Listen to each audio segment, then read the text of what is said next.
2.5 ঘন্টা পর আপনার প্রতিক্রিয়াটা তো জাস্টিফাইড না। সরকারের উপদেষ্টা, বিশেষ করে মাননীয় প্রধানমন্ত্রীর উপদেষ্টা ডাক্তার জাহিদুর রহমানের বিশেষ করে দিল্লিতে ঢুকতে না পেরে দিল্লি এয়ারপোর্ট থেকে সরাসরি দেশে ফিরে আসা, আজ তিনি সংবাদ সম্মেলনে বিষয়টি পরিষ্কার করেছেন। তিনি দেশের স্বার্থকে, সম্মানকে বেশি মর্যাদা দিয়েছেন।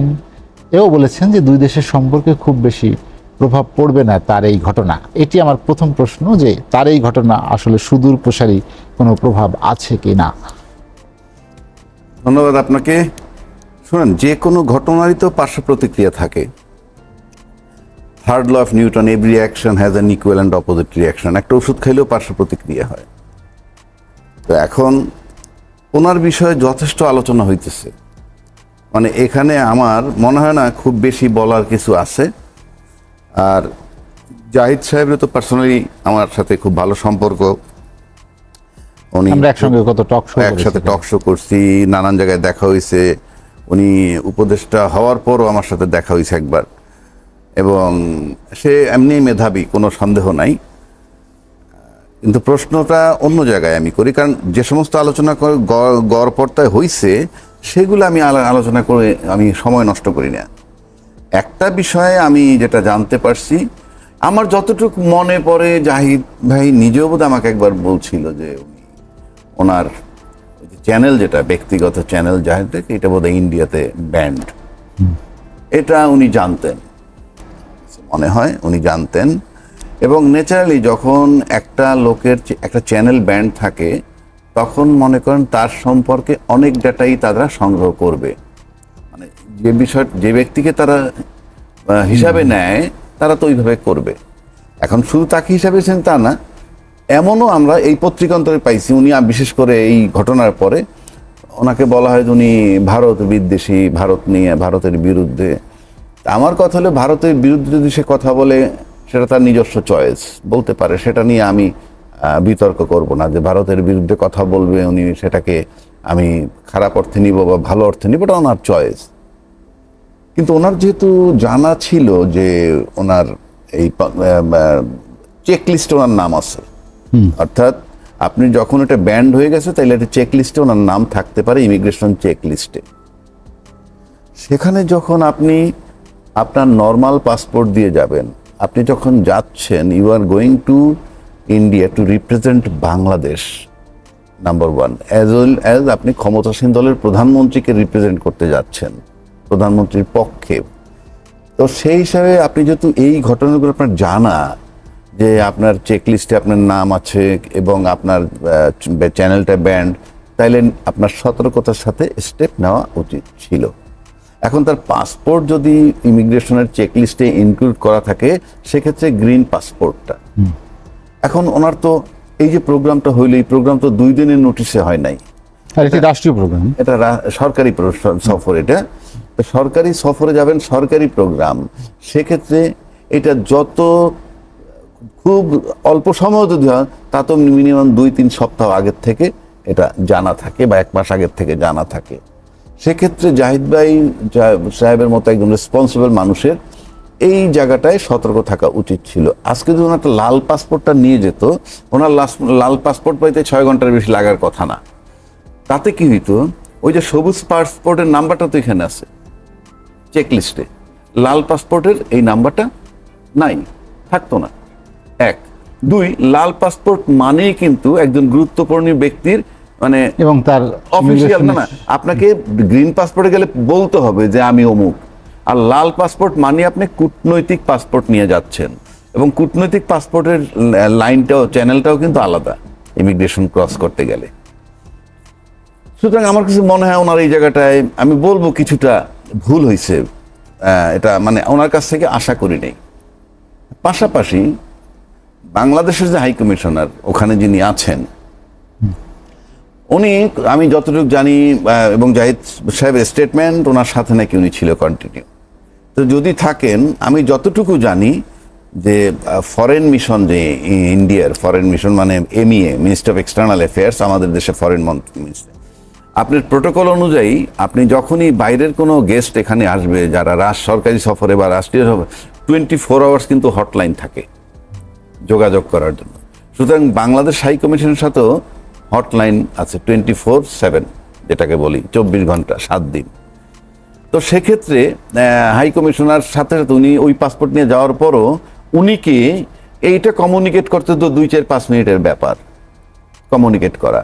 আর ইমিগ্রেশনে যারা বসে থাকে রাষ্ট্রীয় লেভেল যদি তুলনা করেন, তারা খুব ছোট অফিসার বসা থাকে ইমিগ্রেশনে, তাদের কাছে কিন্তু ইমিগ্রেশনের যে মানে স্ক্রিনে যেটা আছে সেটাই তাদের কাছে সর্বস্ব। সুতরাং তারা ওই স্ক্রিন দেখে ধরলো, আটক মানে আটক না, আমি বলছি জিজ্ঞাসাবাদ শুরু হইলো। তারপরে বেরিয়ে আসলো অনেক কিছু, লাল পাসপোর্ট নেননি, তারপরে শার্ক স্টিকার লাগানো আছে। তা শার্ক স্টিকার লাগানো মানে ওনার তো ইন্ডিয়ার ভিসাও লাগে নাই, উনি তো শার্ক স্টিকার দিয়েই গেছেন। শার্ক স্টিকারে তো শার্কভুক্ত সবগুলা ঘোরা যায়। তো এই নানান প্রশ্ন ন্যাচারালি আসছে। আসার পর তো মনে করেন 2-2.5 ঘন্টা সময় পার হয়ে গেল। এখন পার হয়ে যাওয়ার পর আমি ব্যক্তিগতভাবে বলবো, পার হয়ে যাওয়ার পর যখন এখানে অ্যাপ্রুভাল দিলেন যে আপনি যান, কারণ ততক্ষণে তো কনফার্ম হয়ে গেল সেই জাহিদ থাকলেও চেকলিস্টের জাহিদই উনি, বাট উনি এখন রেসপন্সিবল একটা জায়গায় আছেন। সুতরাং এইটা দুই দেশের সরকারের অনেক দায়িত্ব বর্তায় তার উপরে, তাকে সিকিউরিটি দেওয়া, সব সিকিউরিটি দেওয়া। তিনি একজন অতিথিও সে দেশের, হ্যাঁ সে দেশের একজন অতিথিও তিনি, সেই যে অতিথি, সেই হিসাবে সে সিকিউর এবং ওই সম্মেলনে যোগ দিবেন, সেমিনার টেমিনার করে আবার অ্যাজ ইউজুয়াল চলে আসবেন। এটা খুব স্বাভাবিক। এখন উনি তখন আজকে এসে আমি দেখলাম স্টেটমেন্ট দিয়েছেন যে উনি তাৎক্ষণিক যে প্রতিবাদ, এই প্রতিবাদ স্বরূপ উনি চলে আসছেন। তাৎক্ষণিক প্রতিবাদ স্বরূপ যে আপনি চলে আসেন, তাহলে তো 2.5 ঘন্টা সময় ওখানে আপনি ব্যয় করেছেন। তাৎক্ষণিক প্রতিক্রিয়া দেখাইতে হয় সাথে সাথে, 2.5 ঘন্টা পরে নয়। এবং উনি বলছেন ওনার স্টেটমেন্ট যে আমাদের যে অ্যাম্বাসাডার হাই কমিশন ওখানে আছেন, উনি টাইম টু টাইম সব যোগাযোগ করতেছে, অনেক চেষ্টা করতেছে, ইত্যাদি ইত্যাদি বলছেন।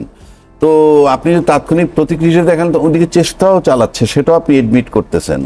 এডমিট করার পর যখন আপনাকে পারমিশন দিল, that was a big success আমি মনে করি। কারণ আমার যাকে চেক লিস্টে নাম লিপিবদ্ধ করা হয়েছে, আমাকে ঢুকতে দেবে না, আমি ব্ল্যাক লিস্টেড। তারপরে যখন আমার অ্যাম্বাসাডার বলি আর যেই বলি, তারা ফাইট করে প্রোটোকল করে যখন আমাকে ঢুকানোর জন্য অ্যাপ্রুভালটা নিয়ে আসলো, তখন আমি মনে করি যে এটা আমাদের একটা সাকসেস। কারণ তারা যদি ঢুকতে না দিত সেটা এক জিনিস, কিন্তু ফাইনালি যখন ঢুকতে দিছে, তারা কি চিন্তা করছে, তারা তখন ওখানে বসে শুধু ইমিগ্রেশন 2জন অফিসার আলাপ করে নেই, ওখানে টেলিফোনে নানান জায়গায় নানান লেভেলে যোগাযোগ হয়েছে।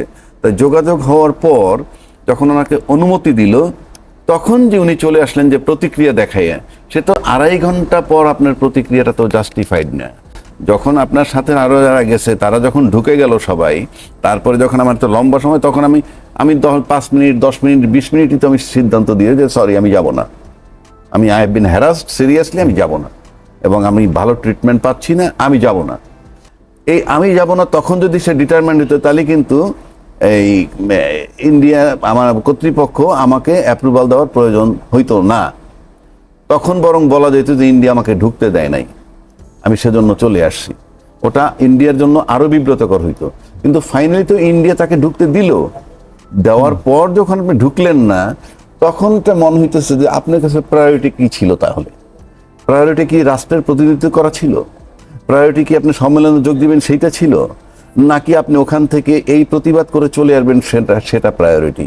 কারণ আপনি তো রাষ্ট্রকে রিপ্রেজেন্ট করতে গেছেন, আপনি একটা সেমিনারে গেছেন। আর আপনি এইরকম ঘটনা পৃথিবীতে বহু আছে।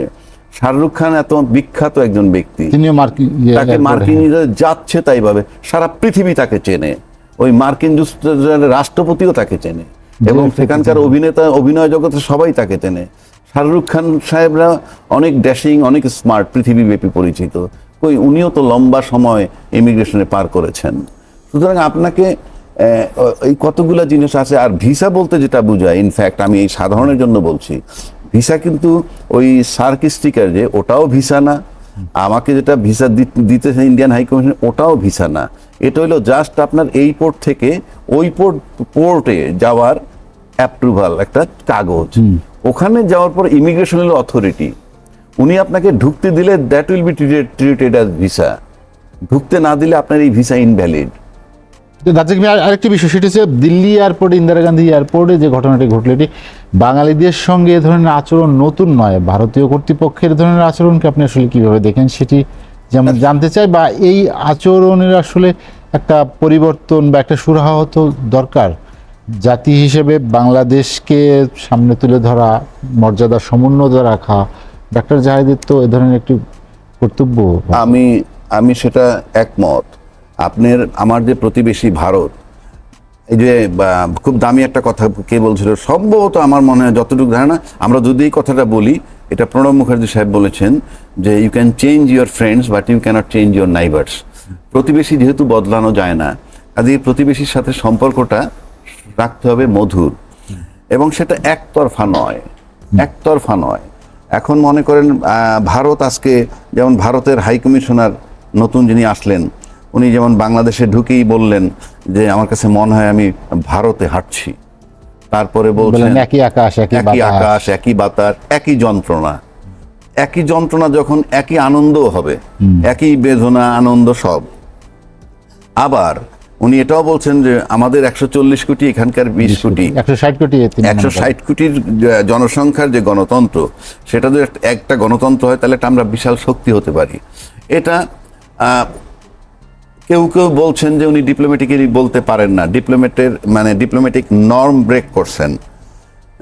আমিও ডিপ্লোম্যাটিক নর্ম ব্রেক করছেন বলি, কিন্তু আমি আরেকটা দিকে এটার প্রশংসা করি। এটার কারণ হচ্ছে কি জানেন, আপনি মাইন্ডটা বুঝাই দিচ্ছেন। উনি এই যে আমতা করার চেয়ে আমরা কি চাই, আমরা কি বলতে চাই, সেটা বুঝিয়ে দিলেন।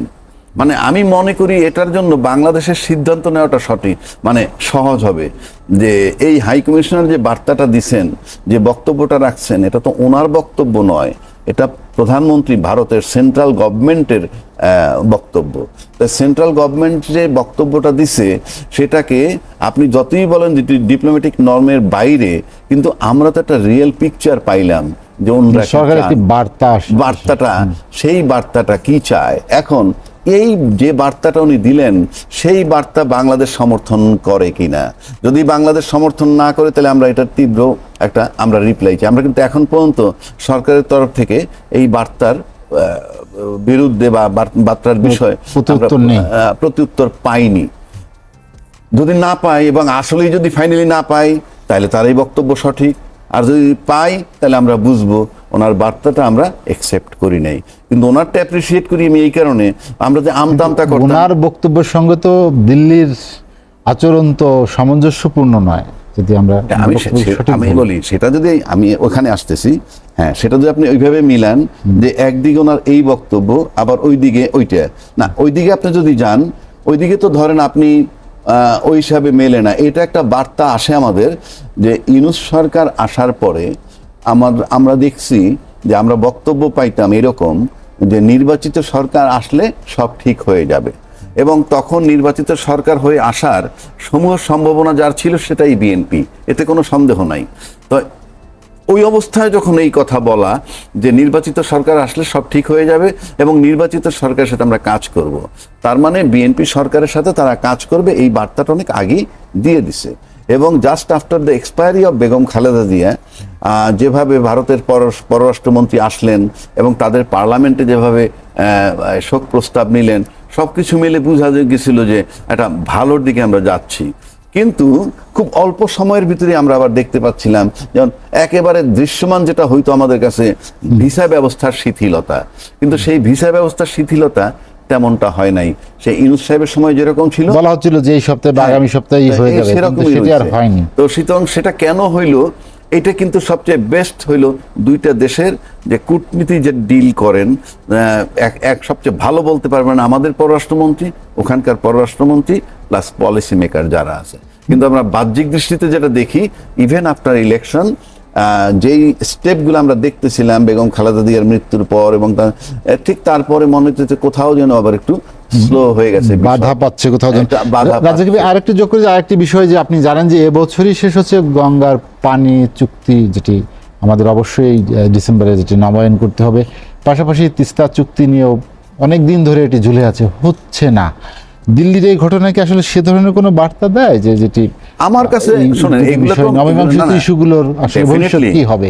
ডেফিনেটলি এগুলো তো ইনক্লুডেড, কিন্তু আমার ব্যক্তিগতভাবে যেটা ধারণা সেটা হইলো প্রতিবেশী দেশ, আমি জানি না, আমি তাদের ভিউটা বলতেছি। প্রতিবেশী দেশ হয়তো ভাবে যে এই নতুন সরকার যে আসছে, তাদের যে সরকার প্রধান, তাদের পক্ষ থেকে ভারত সফরটাই প্রথম হবে। আচ্ছা, ব্যক্তিগতভাবে যদি আপনি আমাকে প্রশ্ন করেন, আমাকে হয়তো কেউ মনে করতে পারে আমি খুব সিম্পল সাদামাটা কথা বলি। ধরেন আমি যদি প্রধানমন্ত্রী হইতাম বাংলাদেশের, প্রধানমন্ত্রী হইতাম এই মুহূর্তে, তাইলে আমি প্রথম ভারত সফর করতাম সাবজেক্ট টু কন্ডিশন, এটা আমার শুভেচ্ছা সফর, এখানে আমার দ্বিপাক্ষিক কোনো আলোচনা হবে না, পরিষ্কার। আমি সেটা বইলে যাই না বইলে যাই, যাওয়ার পর বলতাম আমি আসছি এক শুভেচ্ছা সফর, আপনাদের সাথে আমার দ্বিপাক্ষিক কোনো আলোচনা হবে না, এবং আইসে বলতাম এই কারণে গেছি। উল্টা দিকটায় আসি, আমি যদি ভারতের প্রধানমন্ত্রী হইতাম তাইলে আমি কি বলতাম জানেন? আমি আগে সফর করতে আসতাম বাংলাদেশ, মানে তারেক রহমান সাহেব, আমাদের প্রধানমন্ত্রী তারেক রহমান সাহেব ভারতে যাওয়ার আগে আমি আসতাম এই কারণে, আপনারা তো ফিল করেন যে আপনি এল্ডারলি, বড় ভাই সুলভ, আপনি বড় ভাই সুলভ যদি হয়, প্লাস নির্বাচিত সরকার আসলে নির্বাচিত সরকারের কাজ করবেন আপনারা, সেটা ইউনূস সরকারের সময় বারবার বলেছেন। সেক্ষেত্রে আমরা তখন মনে করতাম ইয়েস, আপনিও দ্বিপাক্ষিক আলোচনা নাই করতেন, কিন্তু শুভেচ্ছা সফরে আসতেন। বড় ভাই হইলে আসা যায় না? আসা যায় তো, এবং এগুলো তো সম্পর্কের সাথে সহায়ক। আমরা কিন্তু আমাদের ফ্যামিলি লাইফেও ছোট ভাইয়ের বাসায়, ছোট ভাইয়ের বউয়ের বাসায় কিন্তু অনেক বড় ভাই আছে, বারবার যায়। জাতিক ভাই, আপনি অন্তর্বর্তী সরকারের কথা বললেন, তখন ভারতের যে বক্তব্য ছিল যে নির্বাচিত সরকার আসলে তারা সেই সরকারের সাথে কাজ করতে আগ্রহী বা প্রস্তুত, এ ধরনের অনেক কথা আমরা শুনেছি। নির্বাচিত সরকার আসার পরেও পরিস্থিতির যে পরিবর্তন হওয়ার দরকার ছিল, বিশেষ করে সীমান্ত হত্যা, আমাদের যে অমীমাংসিত যে ইস্যুগুলো আছে সেগুলোকে সামনে নিয়ে আসা, যেটি আপনি এর আগে বলেছেন যে বন্ধু সুলভ বা বড় ভাই সুলভ যে একটি আচরণ, সেটি তো আসলে প্রত্যাশিত না, পুষিত হচ্ছে। আপনি জানেন যে সীমান্তে অনেকেই মানবতর জীবনযাপন করছে। এটি আসলে বাংলাদেশ পররাষ্ট্রের নীতিকে আপনি কিভাবে দেখেন, বা এটি একটা বড় ধরনের বার্তা কিনা পুশিনটা? না, দেখেন, পুশিনের যে বিষয়টা, এক নম্বর হলো পুশিনের সিদ্ধান্তটা ভারতের আভ্যন্তরীণ, কিন্তু পুশ ইন হয় যখন আমার এখানে ঢুকে, আর ওনাদের থিওরি হলো পুশ ব্যাক। এখন প্রশ্ন হচ্ছে যে ওনাদের একটা সিটিজেনশিপ অ্যাক্ট আছে, সেটাকে সম্প্রতি তারা কাশ্মীর ইস্যুর পরে ওটাকে অ্যামেন্ডমেন্ট করছে, সিএএ, সিটিজেনশিপ অ্যামেন্ডমেন্ট অ্যাক্ট। এবং তখন ইমিডিয়েট পাস্ট আমাদের হর্ষবর্ধন সিংলা সাহেব ছিলেন এখানকার অ্যাম্বাসেডর, তারপরে উনি ওখানে ছিলেন বোধহয় সম্ভবত ফরেন মিনিস্টার। উনি বলছিলেন যে এটা তাদের আভ্যন্তরীণ, এতে প্রতিবেশীতে কোনো অসুবিধা হবে না। এবং আমি এর উপরে সেমিনারও করছিলাম, আমি বলছিলাম যা খুশি তাই হোক আপনাদের, আমাদের যাতে কোনো অসুবিধা না হয়। এখন প্রশ্ন হচ্ছে যে পশ্চিমবঙ্গে যখন শুভেন্দু অধিকারী ক্ষমতা আসলেন, বিজেপি যখন আসলো, তখন থেকে, আসার আগের থেকে এবং আসার পর থেকে ওনার একটাই কথা, এটা হিন্দু দেশ, এরকম তার বক্তব্য। তার মানে মুসলমান থাকতে পারবে না, ভালো কথা। এখন পুশিন যেটা করছেন, আমি বলতে চাই যে পুশিন নিয়ে টাইম টু টাইম আমাদের এখানে হয়েছে, নানান সময় নানান আলাপ হয়েছে।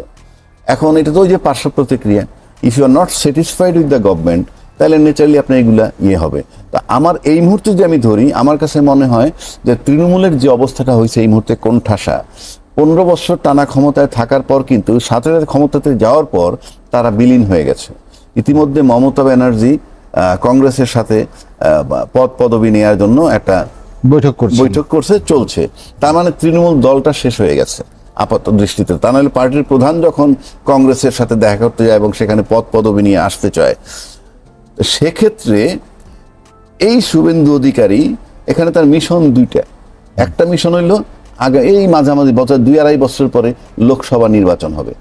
এখন এই যে লোকসভা নির্বাচন হবে, তাতে হিন্দু ভোট কিন্তু লোকসভার জন্য এনাফ, কারণ ইতিমধ্যে 91 লক্ষ ভোট তারা বাতিল করে দিচ্ছেন। ওই 91 লক্ষ ভোট কিন্তু অনেক বিরাট ব্যাপার, এটা তাদের আভ্যন্তরীণ ব্যাপার, আমি এখানে আলোচনা করতে চাই না। বাট ভোটের ব্যাপারে যার যার দেশে আমাদের দেশের ভোট নিয়ে আমাদের অনেক বিতর্ক আছে, আমরাই করি। তো সেখানে লোকসভায় যাতে আবার লোকসভায় তো 45টা সিট আছে সম্ভবত পশ্চিমবঙ্গে, তো এই সেখানে যাতে একটা নিরঙ্কুশ বিজয় লাভ করতে পারে।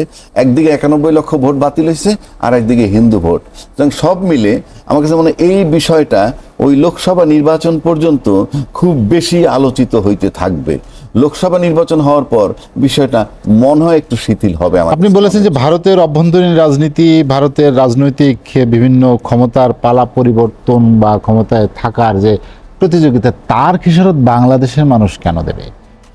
এটা হইলো ওই যে বললাম, বাংলাদেশের মানুষ দিবে কেন বড় কথা না, এই বাংলাদেশের মধ্যে যদি আগুন লাগে সবার আগে তাপ কার গায়ে লাগবে? অন্য দেশের, তাদের গায়ে লাগবে, তাদের গায়ে। ভারতে যদি আগুন লাগে তাহলে তাপ কার গায়ে লাগবে? বাংলাদেশের গায়ে। এটা তো আপনাকে মানতে হবে। সুতরাং এইটা হলো সেন্সিটিভ একটা ইস্যু, ইন্ডিয়াকে মারাত্মকভাবে ভাবতে হবে। কেন সেন্সিটিভ বলি আমি? ইন্ডিয়া বড় দেশ, কোনো সন্দেহ নাই। এবং আপনি যখন এসে বললেন ত্রিবেদী সাহেব, যার 160 কোটি লোক একত্র যদি গণতন্ত্র আমরা মজবুত শক্তিশালী হতে পারি, যেমন আমাদের সাথে তাদের বর্ডার 4000 কিলোমিটারের ঊর্ধ্বে, পাশাপাশি ভারতের তো ভাবতে হবে যে ভারতের পেটের মধ্যে 4000 কিলোমিটার আমরা, পেটের মধ্যে 4000 কিলোমিটার আমরা। তো এইখানে যদি মনে করেন পয়জনাস হয়, এখানে যদি এটা কি বলে ফুড পয়জনিং হোক, বিস্ফোরণ হোক, এটার রিয়াকশন ব্যাপকভাবে ওইখানে পড়বে। কারণ আপনি 4000 কিলোমিটার ঘুরে আপনি, সুতরাং ভাইস ভার্সা দুইটা দেশের আমি মনে করি শান্তিপূর্ণ সহাবস্থান, peaceful coexistence between two country like Bangladesh and India is mandatory, একেবারে ফরজে আইন। এখন কেমনে করবেন সেটা অন্য আলাপ, সেটা যারা কর্ণধার, যারা বসে আছেন তারা। এবং আরেকটা বিষয় আছে যে বাংলাদেশের এই নাইবারিং ল্যান্ডের সাথে শান্তিপূর্ণ সহাবস্থান সমতা, ন্যায্যতা, মর্যাদার ভিত্তিতে থাকতে হবে এবং পারস্পরিক শ্রদ্ধাবোধ, এখানে বড় ভাই ছোট ভাই না, পারস্পরিক শ্রদ্ধাবোধ রেখে আমরা থাকবো। পাশাপাশি আরেকটা জিনিস লাগবে এখানে, আমরা কিন্তু ভারত সরকার আপনার বাংলাদেশ ডেভেলপমেন্ট করার জন্য যে কোঅপারেশন দরকার করতে পারে, সেই ফান্ড তাদের আছে। সেটা কিরকম? একটা ব্রিজ করতে 10 টাকা লাগবে, আপনাকে 10 টাকা দিতে পারবে, বিকজ প্রতিবেশী হিসাবে সমস্ত খবর একের ভিতরে অন্যের আছে।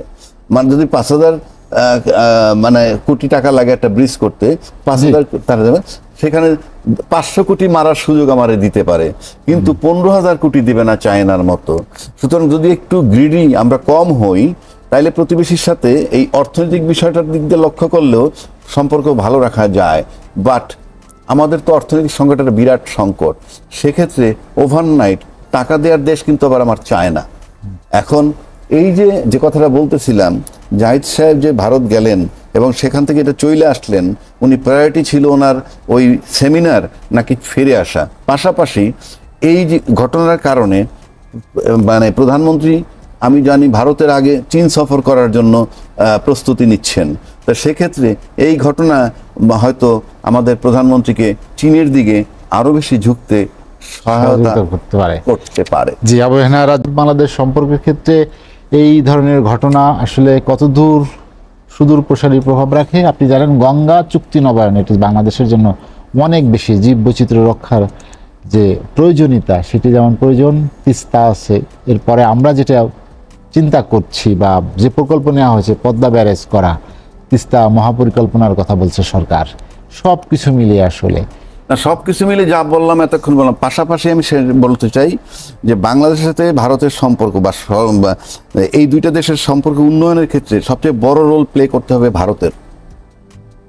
ভারতের রোল প্লে করতে হবে। কারণ আমরা তো চাই সবসময়, যেমন সদিচ্ছা থাকলে যেটা হয়, আপনার মনে আছে যে মোদি সাহেব আসার পর ওই যে তারা কি সেটা করবে কিনা বা কেন করবে, ওই যে ছিটমহল সমস্যা, জি ছিটমহল সমস্যা কিন্তু সমাধান হয়েছে। আচ্ছা, এখন তারা যদি না করেন উপায় কি আমাদের? যদি বৈরী সম্পর্ক রাখে, বৈরী সম্পর্ক থাকবে, কি করার আছে? এই যে গঙ্গা চুক্তি হবে, নবায়ন হবে, সেখানে তো আমাদের স্বার্থ তাদেরকে দেখতে হবে। যেমন উনি বলেন এক আকাশ, এক বাতাস, এক যন্ত্রণা, এই যদি হয় তাহলে আপনি এই ল্যান্ডটাকে যদি মনে করেন যে আপনাদের ল্যান্ডের মতোই, তাহলে এই বাঁধটা আমরা রাখবো কেন? এই বাঁধটা তো আপনার 47-এর পূর্বে ছিল না, এটা 47-এর পরে হয়েছে, যখন দুই পাকিস্তান হইল। 47-এর পরে হওয়া মানে যখনই আলাদা হয়েছে তখন করছেন, ভালো কথা করছেন। আজকে যদি এই নতুন হাইকমিশনের কথাটা ধরি, একই আকাশ, একই বাতাস, একই যন্ত্রণা, যদি তাই হয় তাহলে আমার তো মনে হয় যে সমাধান হয়ে গেছে। বাদটা থাকবে না, আমি আশা করি বাদটা থাকবে না, কিংবা ন্যায্য হিস্সা যেভাবে দেওয়া দরকার, যেটুকু পানি আমার মিনিমাম পাওয়া দরকার, আমরা সবাই বাঁচি, সবাই থাকি ভালো, এই গেলে এটা হওয়া উচিত।